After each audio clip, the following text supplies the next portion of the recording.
மக்களே நேத்தோட free task பத்தி பேசுவோம். பட் அதுக்கு முன்னாடி ஒரு அக்கா எனக்கு சொன்னாங்க, "டேய் லாஸ்ட் வீக் எபிசோட்ல நம்ம கண்ணம்மா வீட்டுக்காரர் Dress போட்டுருந்தாரு தெரியுமா ஒண்ணே, அதுல ஹார்ட் ஏன் இல்லன்னு சொல்லி நம்ம சேதன கூட கேட்டாரு. அதுல ஒரு இக்கு இருக்கு, அது என்னன்னு கண்டுபிடிச்சா அப்படினாங்க. ஒன்றும் விளங்கவில்லையே மன்னா. அது என்னக்கா இக்கு அப்படின்னு கேட்டதுக்கு, யூசுவலாவே வீட்டுக்குள்ள இருக்க ஹவுஸ்மேட்ஸ் போடுற Dress எல்லாமே அவங்க வீட்ல இருந்தா வரும். சோ இந்த வாரம் நம்ம கண்ணம்மா வீட்டுக்காரருக்கு வந்த Dressல ஹார்ட் இல்ல அப்படின்றது வீட்டுக்கு வெளியே ஒரு நெகட்டிவ் நேம் இருக்கு. சோ உள்ள கொஞ்சம் பார்த்து போய்ச்சுக்க அப்படின்றத சிம்பாலிக்கா சொல்ற ஒரு விஷயமா. சார் விஷயம் கன்ஃபர்ம்டு, டாப் சீக்ரெட். இதே மாதிரி தான் லாஸ்ட் சீசன்ல ஜோவிகாவுக்கும் அவங்க அம்மா அனுப்பி விட்டாங்கடா. இது சோஷியல் மீடியால பயங்கர ட்ரெண்ட் ஆச்சு. நீ எல்லாம் ஒரு ரிவ்யூவர், இந்த மேட்டர் கூட தெரியாம அப்படின்றாங்க. அதனால தான் நம்ம கண்ணம்மா வீட்டுக்காரர் சைலண்டாவே இருக்காரா? இவ்வளவு யோசிச்சு நம்ம மண்டபல இருந்த கொண்டைய மறந்துட்டோமே. ஒருவேளை உண்மையா இருக்குமோ? இல்ல உள்ள இருக்க இவரை கூட நம்பலாம், வெளியே இருக்க அவங்க இதெல்லாம் செய்யக்கூடிய ஆள் தான் இருந்தாலும் இருக்கலாம், நிறைய வாய்ப்பு இருக்கு. சரி அதெல்லாம் நமக்கு எதுக்கு, நம்மகிட்ட சொன்னாங்க, இதை உங்க மக்கள்கிட்ட வேணா கேட்டு பாரு, அவங்க என்ன சொல்றாங்கன்றத பாப்போம்னு சொல்லியிருந்தாங்க. சோ உங்களுக்கு என்ன தோணுது அப்படின்றத கமெண்ட்ல சொல்லுங்க, மக்களுக்காக சொல்றேன். சரி இப்ப நேத்து எபிசோட்ல என்ன நடந்துச்சுன்றத ஸ்டார்ட் டு எண்ட் பாத்துலாமா? ஃபர்ஸ்ட் எடுத்தோனே நம்ம தீபக் அண்ணே பெட்ஷீட்டை ஈத்து போத்திட்டு தூங்கிட்டு இருந்தாரு. அப்ப திடீர்னு தன்னோட மகனும் மனைவியும் சத்தமே இல்லாம வீட்டுக்குள்ள வந்துட்டாங்க. அதுவும் காலங்காத்தால. அப்படியே வந்த நம்ம அண்ணனை போய் கட்டி புடிச்சு பக்கத்திலேயே படுத்துக்கிட்டாங்க. என்னது இது, ஏதோ ஒரு சக்தி நம்மள புடிச்சு அமுக்குதே அப்படின்னு திரும்பி பார்த்தா தன் மனைவி அப்படியே ஆச்சரியத்துல என்ன பண்றதுன்னு தெரியாம கட்டி புடிச்சு முத்தம் கொடுத்து ரெண்டு பேரோட அன்பையும் பகிர்ந்துகிட்டாங்க. அதுக்கப்புறம் வீட்டுக்குள்ள லாட் ஆஃப் டிஸ்டர்பன்சஸ். சோ வெளியே போய் கொஞ்ச நேரம் ரொமான்ஸ் பண்ணுவோம் அப்படின்ட்டு வெளியே போனாங்களா. அப்ப நம்ம தீபக் அண்ணனால கண்ட்ரோலே பண்ண முடியல. துக்கம் தொண்டையை அடைச்சு பஸ்ட் அவுட் ஆகி கண்ணு வழியா தண்ணி தாரையா கொட்டிட்டு இருக்குது. சும்மா விடுவாங்களா நம்ம கேமராமேன்? எப்பவும் போல ஐ ஹாஸ்பிட்டல்ல எல்லாம் எப்படி ஐ டெஸ்ட் பண்றதுக்காக கண்ணை ஜூம் பண்ணி பார்ப்பாங்களோ அதே மாதிரி ரெட்டினா வரைக்கும் ஜூம் பண்ணி காமிச்சாங்க. தூரத்துல இருந்து காமிச்சாலே தெளிவா தெரிஞ்சு கண்ணுல இருந்து தண்ணி தொரன்னு ஊத்துறது. அதுக்கே அவ்வளவு ஜூம் போனோம். ஆமா நான் மட்டும் வரேன், ஒன்னே காணா. உனக்கு மட்டும் ஜூம் போயிருக்காங்க ஜூம். இதுல நம்ம அண்ணனோட பையன் ரொம்ப குஷியா இருந்தாரு. ஏன்னா நீ பண்ண காரியம்லாம் வச்சு ரொம்பவே நான் ப்ரௌடா ஃபீல் பண்ணப்பா அப்படின்னு. சோ அந்த பையனோட கண்ணையும் ஜூம் பண்ணாங்க. ஆனா அந்த பையன் அவன் ஃப்ரெண்ட்ஸ் கிட்ட எல்லாம் ட்ரைனிங் எடுத்துட்டு வந்திருப்பான் போல இருக்கு. இப்படி எல்லாம் பண்ணுவாங்க, தப்பி தவறி கூட அழுதுறாத, அப்படி நீ அழுதுட்ட நீ அவுட்டே, பார்க்கலாமா யார் ஜெயிக்கிறாங்கன்னு அப்படின்னு பெட்டு கட்டி அமுச்சு விட்டுருப்பாங்க போல இருக்கு. பையன் உஷாராயிட்டான். ஒரு சொட்டு தண்ணி வரலையே உன் கண்ணுல. அழமாட்டேம்மா, நான் அழமாட்டேன். ஆனா உண்மையிலேயே பையன் ரொம்ப ப்ரௌடா ஃபீல் பண்ணிட்டு இருந்தா. அப்படி அந்த கேப்டன்சி டாஸ்க் அப்போ அந்த கேனை எட்டி உதச்சி என் பையன் அதை பாப்பான்ல, அவன் கண்ணுக்கு நான் ஹீரோ மாதிரி தெரியுமல்ல அப்படின்னு நீ சொன்ன தெரியுமா நைனா, அதெல்லாம் எனக்கு ரொம்ப பெருமையா இருந்துச்சு நைனா அப்படின்னு சொல்லி ப்ரௌடா ஃபீல் பண்ணிட்டு இருந்தாரு. அதை கேட்டு நம்ம தீபக் அண்ணன் இன்னும் பொங்கி அழுவ ஆரம்பிச்சிட்டாரு. இது ஒரு பிக்கஸ்ட் ஆப்பர்ச்சுனிட்டி. சோ என்னால முடிஞ்ச அளவுக்கு ஆடின, எங்கேயுமே விட்டு கொடுக்கல. இந்த ஆப்பர்ச்சுனிட்டிக்காக எத்தனை பேர் காத்துட்டு இருக்காங்க தெரியுமா? அப்படி இருக்கிறப்போ அதை கரெக்டா பயன்படுத்தணும்ல, அதனாலதான் பயன்படுத்திக்கிட்டேன் அப்படின்னு சொல்லி அழுதுட்டு இருந்தாரு. ஆனா நம்ம அண்ணி, டேய் நீ அழுவாதரா, நீ அழுதா என்னால தாங்க முடியாதுடா, நானும் அழுதுருவேன்டா அப்படின்னு சொல்லிட்டே இருக்காங்க, தவிர்த்து அழுவே மாட்டாங்க. பாவம் நம்ம கேமராமேன் பசங்க தான் ஜூம் போய் ஏமாந்துட்டு இருந்தாங்க. தண்ணியே வரல அழுதுனேற. ஆனா இது வரைக்கும் வந்த சீசன்லயே ஃபார் த ஃபர்ஸ்ட் டைம் வீட்டுக்குள்ள வந்த ஃபேமிலிக்கே ஒரு டாஸ்க் கொடுத்து அவங்களையும் ஹவுஸ்மேட்ஸ் ஆக்கி விட்டாங்க. இந்த வீட்டுக்குள்ள இருக்க யார் மேலேயாவது உங்களுக்கு முரண்பாடு இருக்கா அப்படின்னு கேட்டு வேற வழியே இல்லாம வேற மாடுலேஷன்ல எப்படி பாசிட்டிவா சொல்ல முடியுமோ அப்படி சொல்லிட்டு இருந்தாங்க நம்ம அண்ணி. தீபக் என் புருஷன், அவனை நான் எப்பவுமே வச்சு செய்வேன், ஆனா அவனை யாராவது வச்சு செய்யறாங்க அப்படின்னா என்னால பார்த்துட்டு சும்மா இருக்க முடியாது. அவனை நான் மட்டும் தான்டா அடிப்பேன். அருண் உன்னை பொறுத்த வரைக்கும் ஏதாவது ஒன்று உறுத்துச்சு அப்படின்னா உடனே சார்ட் அவுட் பண்ணிடணும், அது வரைக்கும் உனக்கு தூக்கமே வராதுல அப்படின்னு பாலிஷா சொல்லி பார்த்தாங்க. ஆனா நம்ம பிக் பாஸ் கண்டுபிடிச்சிட்டாரு. என்னமா சேஃப் கேமா, அதெல்லாம் ஒத்தே வராது, மூஞ்சி மேல சொல்லுமா அப்படின்னு கேட்டதும், எப்ப அருண் உன் மேல எனக்கு வருத்தம்பா, என் புருஷனை பார்த்து என்ன கேள்வி கேட்டேன், நான் ஒரு ட்ரெண்டிங் ஹீரோ, இப்போ என்னையே இந்த இப்படி வச்சு செஞ்சிட்டு இருக்காரு, இவர் காலத்துல எல்லாம் எத்தனை பேரை வச்சு செஞ்சிருப்பாரு, அசிஸ்டன்ட் டிரைவர் எல்லாம் எப்படி ட்ரீட் பண்ணிருப்பாரு, இப்படி எல்லாம் கேட்டது எனக்கு ரொம்ப வருத்தமா இருந்துச்சுடா. இத்தனை நாள் என் கூட பழகிட்டு இப்படி பண்றிய, அசிங்கமா இருக்குடா.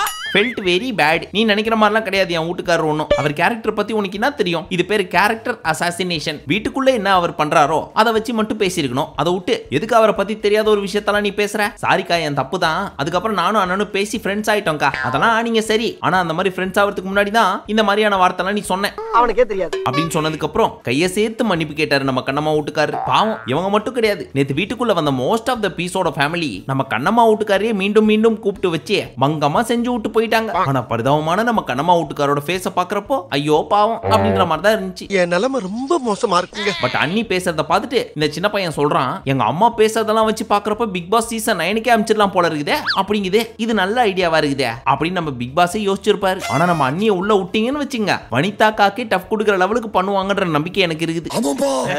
அந்த மாதிரி தான் எனக்கு நம்பிக்கை இருக்கு. ஆனா அக்கா ஜெஃப்ரிய பார்த்து என்ன தெரியுமா சொன்னாங்க? ஜெஃப்ரி, உங்க அம்மா உன்னை ரொம்ப நல்லா வளர்த்திருக்காங்கப்பா. இந்த வயசுலயே உனக்கு எவ்வளவு மெச்சூரிட்டி. பட் உனக்கும் கோவம் வருதுன்றது தெரியுது. இருந்தாலும் அந்த கோவத்துல வார்த்தையை விட்டுறாம கட்டுப்படுத்தி பேசுற பத்தியா, அதெல்லாத்தையும் பாக்குறப்போ எனக்கு ஒரே ஒரு ஆசைதான்ப்பா. என் பையன் மட்டும் இன்னும் 5 வருஷம் கழிச்சு உன்ன மாதிரியே இருந்தான்னு வச்சுக்க, அது போதும்பா எனக்கு அப்படின்னு பெருமையா பேசிட்டு இருந்தாங்க. சோ நம்ம அண்ணி தப்புன்னா தட்டி கேக்குறாங்க, சரி அப்படின்னா புகழ்ந்து பேசுறாங்க. இதுக்கு மேல பிக் பாஸ் கண்டஸ்டன்டா இருக்கிறதுக்கு வேற என்னங்க வேணும்? சோ அடுத்த சீசனுக்கு ஏதாவது பண்ண முடியுமான்னு பாருங்க. சோ நம்ம தீபக் அண்ணன் ஃபேமிலிக்கு அடுத்தபடியாக இன்னொரு ஃபேமிலி வரதுக்கு ரெடியா இருந்துச்சு. அதுக்கு முன்னாடி எல்லாரும் 1 arm டிஸ்டன்ஸ்ல நில்லுங்கப்பா. இப்போ ஒரு ஃபேமிலி வந்து உங்களை கட்டி பிடிக்கும், அது வரைக்கும் நீங்க கண்ணை மூடியதா இருக்கணும், புரியுதா அப்படின்னு சொல்லி நிக்க வச்சாங்களா. அப்ப நம்ம ரயான் சொல்றாரு, டேய் ராணவே, இதான் சான்ஸ்னு போய் பவித்ராவை கட்டி புடிச்சிட்டியா, ஏதாவது ஏழாகணும் பண்ணான்னு வச்சுக்கா, அவ்வளவுதான் அப்படின்னு. அடடா, இந்த பிளான் நமக்கு தோணாம போச்சே அப்படின்னு நம்மால உள்ள மைண்ட் வாய்ஸ் ஓட்டி இருப்பாரு. நான் அவ்வளவு கேவலமான பிறவி கிடையாது. சோ ஒரு பாட்டு வர, மஞ்சரி கண்ணுல கண்ணீர் வர, கதவை திறந்துட்டு மஞ்சரியோட ஃபேமிலி வர, மஞ்சரியின் மகன் ஓடி வந்து அம்மாவை கட்டி புடிச்சிட்டான். சோ மஞ்சரி பயங்கரமா எமோஷன் ஆகி செல்லமே தங்கமேன்னு கட்டி புடிச்சு கொஞ்சம் ஆரம்பிச்சிட்டாங்க பையனை. அதுல நம்மள எமோஷன் ஆக்கின மொமெண்ட் என்ன தெரியுமா? அம்மா பையனை பார்த்து கேக்குறாங்க, ராஜா செல்லம் தங்கமே, அம்மாவை டெவில் டாஸ்க்ல பார்த்துட்டு பயந்துட்டியாமா அப்படின்னு கேட்க, இல்லம்மா அப்படிங்கிறான் அந்த பையன். ஏன் ராஜா, ஏன்னா நீங்க எனக்கு அம்மா அப்படின்னு சொன்ன அந்த மொமெண்ட் இருக்கே, அதாங்க அம்மா பையன் பாசங்கிறது. ஏய் உன்னதான்டா என்ன பீலிங்கா இல்ல பீலிங்கான்னு கேக்குறேன். அதுக்கப்புறம் இவங்க அம்மா சொன்னாங்க, மஞ்சு நீ தனியா அழுவுறப்போ பெட்ஷீட்டை போத்திட்டு அழுவுறப்பெல்லாம் பாரு என் பொண்ணு அழுவுறா, யாருமே அவளுக்கு சப்போர்ட் பண்றதுக்கு இல்லையே அப்படின்னு உங்க அப்பா பயங்கரமா அழுதாருமா இப்படின்னு சொல்ல ஃபேமிலியே பயங்கரமா எமோஷன் ஆகி அழுவ ஆரம்பிச்சிட்டாங்க. அப்புறம் கொஞ்ச நேரம் கழிச்சு, எங்க அவரு வரலையா அப்படின்னு கேட்க, வரல ஆனா ஒண்ணு கொடுத்து விட்டாரு உன் பையன் கிட்ட, அதை நீயே வாங்கிக்க அப்படின்னு சொல்லவும், என்னது அது அப்படின்னு பார்த்தா கட்டி புடிச்சு கண்ணத்துல ஒரு முத்தம் கொடுத்து விட்டுருக்காரு போல இருக்கு. நம்ம மஞ்சரி எக்ஸ்பெக்ட் பண்ண அந்த பார்ட்னர். அடுத்தவங்க வீட்டு கதையெல்லாம் நமக்கு எதுக்கு? எது எப்படியோ அவங்க கதைலாம் நமக்கு தெரியணும்ன்ற அவசியம் கிடையாது. அது அவங்க பர்சனல் லைஃப். சந்தோஷமா இருங்க, நிம்மதியா இருங்க. என்னடா பர்சனல்?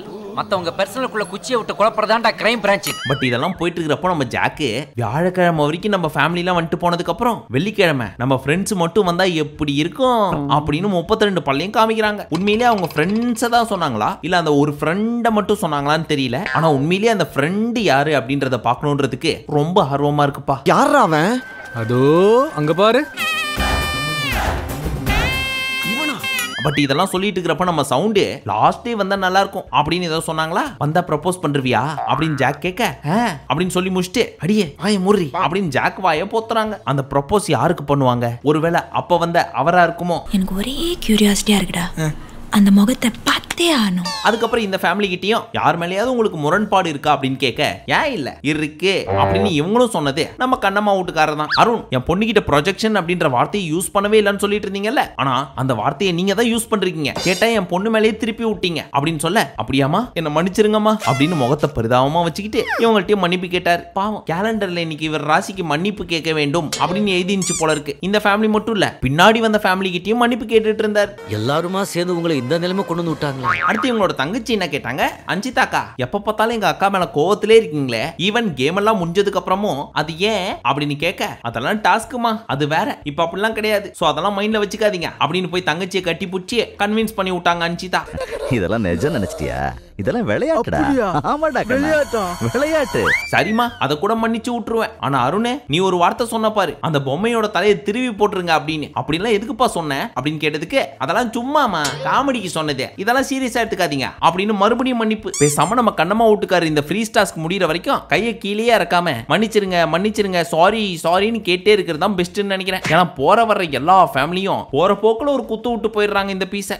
என்னடா இழிச்சவே பாருங்க.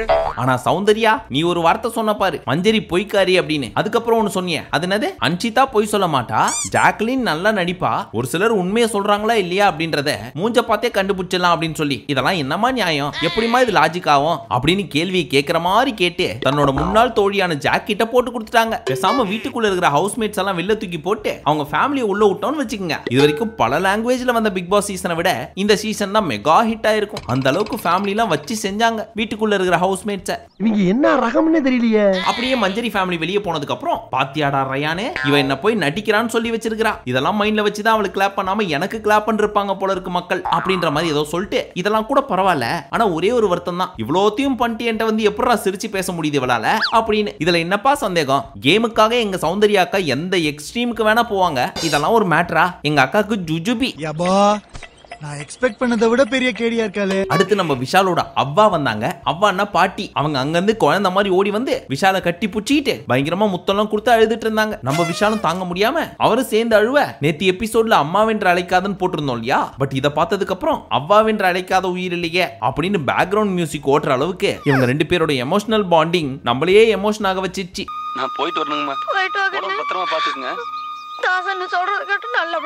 ஆனா பாவம் விஷால் அப்பா வரலையா அப்படின்னு கேட்டு குழந்தை மாதிரி தேம்பி தேம்பி அழுவ ஆரம்பிச்சிட்டாரு. ஆனா நம்ம அவ்வா என்ன தெரியுமா பண்ணாங்க? ஸ்ட்ரைட்டா போய் சௌந்தர்யாவை கட்டி புடிச்சு எனக்கு உன்னை ரொம்ப பிடிக்குமா அப்படின்னு முத்தம் கொடுக்க ஆரம்பிச்சிட்டாங்க. அது எப்படி? விஷாலுக்கே சௌந்தர்யாவை பிடிக்காது, ஆனா விஷாலோட அவ்வாக்கு சௌந்தர்யாவை பிடிச்சிருக்குது. என்ன கரெக்டா கனெக்ட் பண்றீங்க? மேபி நம்ம பேர சௌந்தர்யாவை ஸ்டார்டிங்ல ஒரு மேட்டர் சொல்லிட்டு இருந்தால அதெல்லாம் சொன்னதுக்கு அப்புறமும் இந்த பொண்ணு எதுவுமே ரியாக்ட் பண்ணல அப்படின்றப்போ ரொம்ப தங்கமான பொண்ணுப்பா அப்படின்னு நினைச்சு கட்டி பிடிச்சிருப்பாங்க போல இருக்கு. பட் அடுத்து நம்ம விஷால் கண்ணம்மா வீட்டுக்கார கட்டி பிடிச்சி எங்க அப்பா வரலடா பிபி அப்படின்னு அழுதுட்டு இருந்தாங்க. அங்கேயும் நம்ம அவ்வா என்ன தெரியுமா பர்ஃபார்மன்ஸ் பண்ணாங்க? புள்ள என்கிட்ட பேசவே இல்ல, அப்புறம் எதுக்கு நான் வந்துகிட்டு அப்படின்னு நைனா வரல நைனா அப்படின்னு பயங்கரமான ஒரு ஆக்டிங்க போடுறாங்க. எப்படிதான் நம்ம அவ்வா இவ்ளோ பர்ஃபார்மன்ஸ் பண்றாங்கன்னு தெரியல, கொஞ்சம் கூட சிரிக்காம.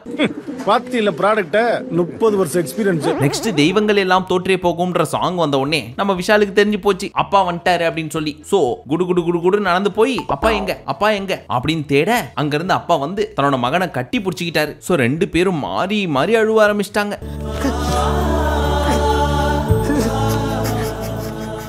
பட் எல்லாரோட வீட்லயுமே ஒரு அப்பா பையன் இருக்காங்க அப்படின்னா கண்டிப்பா அவங்களுக்குள்ள சண்டை இல்ல பேசிக்காத மாதிரி தான் இருக்கும். முக்கியமா இந்த 90s கிட்ஸோட அப்பா. ஆனா 2Ksோட அப்பாஸ் look at your daddy, I am not old daddy, still I am young அப்படின்னு தான் பையனோட சேர்ந்து யோயோ பாய்ஸ் மாதிரி சுத்தி வந்துட்டு இருக்காங்க. சம்டைம்ஸ் பெத்த பசங்களையே ஓவர்டேக் பண்றாங்கப்பா.